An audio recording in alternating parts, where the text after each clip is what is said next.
Speaker ಅವರು ಕ್ರಮ ತಗೊಂಡಿರುವಂಥದ್ದು ಸಂವಿಧಾನ ವಿರೋಧಿ ಅಂತ ನಮಗಂತೂ ಅನಿಸ್ತಾ ಇದೆ. ಇದು ಸರಿಯಲ್ಲ. ನಾವು ಪ್ರಶ್ನೆ ಕೇಳಿದ್ದೇವೆ, ನಡಿಬಾರ್ದು ನಡೆದಿದೆ ಅಂತ ಸಭಾಧ್ಯಕ್ಷರ ಗಮನಕ್ಕೆ ತಗೊಂಡು ಬಂದಿದ್ದೇವೆ. ಸಭಾಧ್ಯಕ್ಷರು ಇದ್ರ ಬಗ್ಗೆ ಸರಿಯಾದಂಥ ರೀತಿಯೊಳಗಡೆ ಸರ್ಕಾರಕ್ಕೆ ಏನು ಹೇಳಬೇಕಿತ್ತು ಅದು ಹೇಳಬೇಕಾಗಿತ್ತು, ಹೇಳಲಿಲ್ಲ. ಅದಕ್ಕೋಸ್ಕರ ಪ್ರತಿಭಟನೆ ಮಾಡಿದ್ವಿ. ಪ್ರತಿಭಟನೆ ಮಾಡಿದ್ದು ತಪ್ಪು ಅನ್ನೋಂಥ ರೀತಿಯೊಳಗಡೆ ಇವತ್ತು ಸಂವಿಧಾನದ ವಿರೋಧಿ ನಡೆಯನ್ನು ಸಭಾಪತಿಗಳು ಮಾಡಿದ್ದಾರೆ, ಸಭಾಧ್ಯಕ್ಷರು. ಇದು ಸಮಾಧಾನ ಅಲ್ಲ. ಚುನಾಯಿತ ಪ್ರತಿನಿಧಿಗಳಿಗೆ ಗೌರವ ಕೊಡುವಂಥ ವಿಧಾನ ಇದಂತೂ ಅಲ್ಲ. ಜನತೆಯಿಂದ ಆಯ್ಕೆ ಆಗಿ ಬಂದಿರೋಂಥವ್ರು ರೀತಿ ನೀತಿ ಇದೆ, ನಾನು ಇಲ್ಲ ಅಂತ ನಾನೇನು ಹೇಳೋದಿಲ್ಲ. ಆದರೆ ನಾವೇನು ಹದ್ದು ಮೀರಿದ ವರ್ತನೆಯನ್ನು ನಾವು ಮಾಡಲಿಲ್ಲ. ಯಾಕೆ ಈ ಸಂಗತಿ ಹೇಳ್ತಾ ಇದ್ದೀನಿ ಅಂತ ಹೇಳಿದ್ರೆ, ಆ ರೀತಿಯ ವರ್ತನೆ ನಾವು ಮಾಡಿದ್ದೇ ಆಗಿದ್ದರೆ ಕಾಂಗ್ರೆಸ್ಸಿಗೂ ನಮಗೇನು ಬೇರೆ ವ್ಯತ್ಯಾಸ ಇರ್ತಿರಲಿಲ್ಲ. ಒಂದು ವಿಡಿಯೋ ತೋರಿಸ್ತೇನೆ ನಾನು ನಿಮಗೆ. ಇದು ನಿಮ್ಮ ಹತ್ರ ಇದೆ ಇಲ್ಲ ಅಂತ ನಾನು ಹೇಳ್ತಾ ಇಲ್ಲ. ಈ ವಿಡಿಯೋದಲ್ಲಿ ಸಭಾಧ್ಯಕ್ಷರನ್ನ ಕಾಂಗ್ರೆಸ್ಸಿನ ಎಲ್ಲ ದೊಡ್ಡ ದೊಡ್ಡ ಶಾಸಕರು ನಕಾರವಾಗಿ ಗೆದ್ದಂಥವರು ಶಾಸಕರು ಅಲ್ಲಿರುವಂಥ ಸಭಾಧ್ಯಕ್ಷರನ್ನ ಪೀಠದಿಂದ ಎಳ್ಕೊಂಡು ಹೋಗಿರುವಂಥ ಸಂದರ್ಭದಲ್ಲೂ ಈ ರಾಜ್ಯದಲ್ಲಿ ಸ್ಪೀಕರ್ ಬೇರೆ ಕ್ರಮ ತಗೊಳ್ಳಿಲ್ಲ. ಆದರೆ ಯು ಟಿ ಖಾದರ್ ಅವರು ಸುಮ್ಮನೆ ಧಿಕ್ಕಾರಕ್ಕೆ ಹೋಗಿದ್ವಿ. ಖಾದರಿಗೆ ಧಿಕ್ಕಾರಕ್ಕೆ ಹೋಗಲಿಲ್ಲ.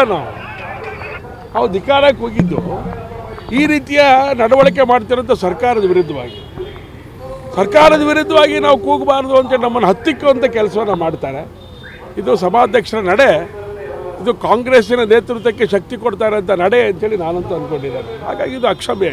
ಕ್ಷಮೆ ಕೇಳಿದ್ರೆ ಸರಿ, ಇಲ್ಲ ಅವ್ರನ್ನ ಶಾಶ್ವತವಾಗಿ ಅಮಾನತು ಮಾಡೋದ್ರ ಬಗ್ಗೆ ಯೋಚನೆ ಮಾಡಬೇಕು ಅಂತ. ನಾವೇನು ತಪ್ಪು ಮಾಡಿಲ್ಲ. ನಾವು ಭಾಳ ಮಜಾ ಅಂದರೆ ಬನ್ನಿ ಬನ್ನಿ ಬನ್ನಿ ಬನ್ನಿ ಹತ್ತಿ ಬನ್ನಿ ಅಂತ ಕರೆದಿದ್ದು ಇದೇ ಸ್ಪೀಕರ್. ಆ ಮಾರ್ಷಲ್ಗಳಿಗೆ ಸೈಡಿಗೆ ಹೋಗಿ ಅಂತ ಮೇಲ್ಗಡೆ ಇದ್ದರಿಗೆ ಕಳಿಸಿದ್ದ ಇದೇ ಸ್ಪೀಕರ್. ನಾವೇನು ಈ ರೀತಿ ಹೊಡೆದಾಡೋದು ಆ ಕಾರಣಕ್ಕೋಸ್ಕರ ಕಾಂಗ್ರೆಸ್ ಸಂಸ್ಕೃತಿ ಅಲ್ಲಲ್ಲ ನಮ್ಮದು. ನಾವು ಹೋದ್ವಿ, ಅಲ್ಲೂ ನಿಂತ್ಕೊಂಡು ಘೋಷಣೆಗೆ ಹೋಗಿದ್ವಿ ಸರ್ಕಾರದ ವಿರುದ್ಧವಾಗಿ. ಯು ಟಿ ಖಾದರ್ಗೆ ಅಪಮಾನ ನಾವು ಯಾವುದೂ ಮಾಡಿಲ್ಲ, ಅವ್ರ ವಿರುದ್ಧ ಧಿಕ್ಕಾರಕ್ಕೆ ಹೋಗಿಲ್ಲ ನಾವು. ಆದರೆ ಈ ಸಂದರ್ಭದೊಳಗಡೆ ನಮ್ಮನ್ನು ಮೇಲ್ ಬನ್ನಿ ಅಂತ ನಮ್ಮನ್ನು ಕರೆದು ನಾನು ಸಸ್ಪೆಂಡ್ ಮಾಡೋಂಥ ವ್ಯವಸ್ಥೆ ಇದು ಸರಿಯಾಗಲಿಲ್ಲ ಅಂತ ಅಂದ್ಕೊಂಡಿದ್ದೆ. ಕ್ಷಮೆ ಕೇಳೋ ಪ್ರಯತ್ನ ಇಲ್ಲ. ತಪ್ಪು ಮಾಡಿದರೆ ತಾನೇ ಕ್ಷಮೆ ಕೇಳೋದು. ಸೊ ಕ್ಷಮೆ ಕೇಳೋ ಪ್ರಯತ್ನ ಇಲ್ಲ. ನಾವು ಕ್ಷಮೆ ಕೇಳೋವಂಥ ಅಪರಾಧಗಳನ್ನ ನಾವು ಯಾವುದೂ ಮಾಡಿಲ್ಲ. ಯಾರು ಕ್ಷಮೆ ಕೇಳಬೇಕು ಈ ರಾಜ್ಯದ್ದು ಅಂತ ಹೇಳಿದ್ರೆ ಮುಖ್ಯಮಂತ್ರಿ ಸಿದ್ದರಾಮಯ್ಯನವ್ರು ಕೇಳಬೇಕಾಗತ್ತೆ.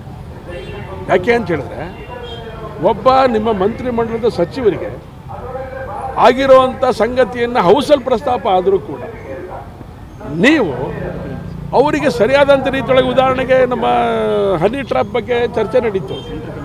ಶಾಸಕರು ಮಂತ್ರಿಗಳು ಅಲ್ಲಿ ಪ್ರಸ್ತಾಪ ಮಾಡ್ತಾರೆ, ಹೌಸಲ್ಲಿ ಪ್ರಸ್ತಾಪ ಮಾಡ್ತಾರೆ, ನನಗೆ ಅನ್ಯಾಯ ಆಗ್ತಾ ಇದೆ, ನನ್ನನ್ನು ನನ್ನ ಕುಟುಂಬವನ್ನು ಹರಾಜು ಹಾಕುವಂಥ ಕೆಲಸ ಮಾಡ್ತಾ ಇದ್ದಾರೆ, ಮಂತ್ರಿಮಂಡಲದಲ್ಲಿರುವಂಥ ಇನ್ನೊಬ್ಬ ಮಂತ್ರಿ ಈ ಕೆಲಸ ಮಾಡ್ತಾ ಇದ್ದಾರೆ, ಇದ್ರ ಬಗ್ಗೆ ಕ್ರಮ ವಹಿಸಬೇಕು ಅಂಥೇಳಿ ಮುಖ್ಯಮಂತ್ರಿಗಳಿಗೆ ಕೇಳ್ತಾರೆ, ಸಭಾಧ್ಯಕ್ಷರಿಗೆ ಕೇಳ್ತಾರೆ, ಅಲ್ಲಿರುವಂಥ ಎಲ್ಲ ಪ್ರಮುಖರಿಗೆ ಕೇಳ್ತಾರೆ.